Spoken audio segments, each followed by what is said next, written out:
I think most of these kids are going to head outside tomorrow for the first time. Temperatures are supposed to be warmer. They're all rambunctious, ready to play. I think they'd enjoy having a big space to run in.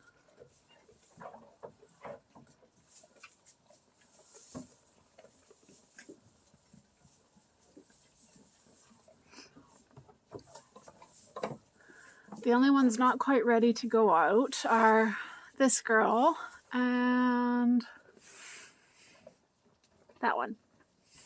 Those are Milky's babies. They need to get disbudded, so I'll be disbudding them tomorrow, and then they'll be in for another day or two, just for monitoring.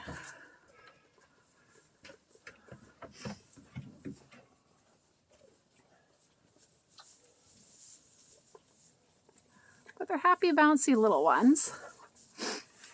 This little brown girl, I'm 50-50 torn between naming her Darling and Scamp, because I have never had such a playful little kid, ever. Every chance she gets, she sneaks up behind me, jumps on me, and then before I can turn around, she'll run and hide behind the other kids and peek at me over their backs and shoulders. She also loves playing Catch Me If You Can with me. So she'll dance around just within reach and then leap out of reach and try to entice me to chase her. And she's equally delighted whether I catch her or not, because if I catch her, she gets cuddles. So she is just quite the little character, for sure. She might be trouble when she grows up. Well, you see these guys have been disbudded here. That's what the spots on their heads are about. I know it's not pretty, and the orange is from iodine, so they got iodine on their belly buttons and on their heads when they got disbudded. But they'll grow out of the ugly disbudding stage, and it'll eventually get covered over with hair. You won't see it. But she has the cutest little face. I'm also partial to this one. Maybe that's because she requires extra care. Milky has decided that she doesn't want to feed her. So we have to pin Milky against the wall and make her feed her. Milky just wants to feed her enormous girl over there who was born like 3 weeks old.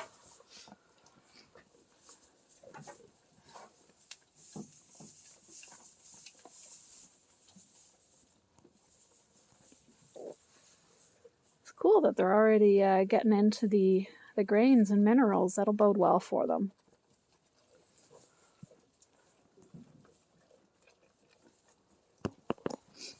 Let's check in with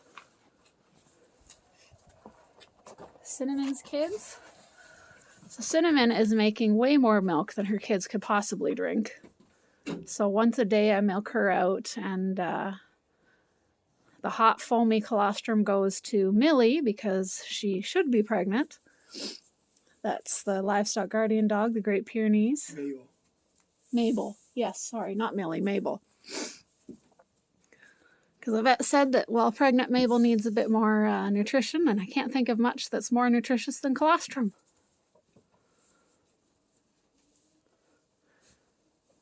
These two still aren't that active. And Miss Sweetie here, I'm convinced that she's just going to stay pregnant till the end of time. She's never going to let those hostages go.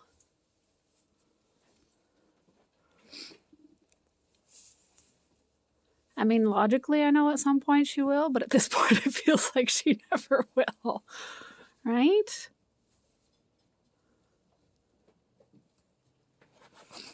I can feel them in there. They're there. They're moving.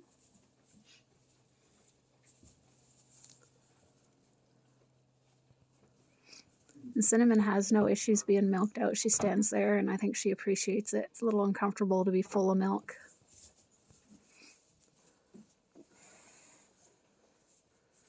I guess these guys are getting a little playful.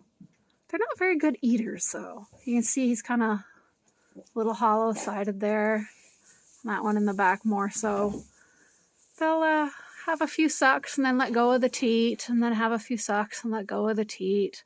I like a kid that'll just stay latched on until they're full. It just makes life so much easier. I think these guys have the longest little tails I've seen on kids. Unbelievably long tails. Curious to see how that'll develop as they grow. Whether they'll grow into their tails or whether the tails will grow with them. But these two will be disbudded tomorrow as well. They're ready, especially the buckling. And Sweetie, well, you're just Sweetie.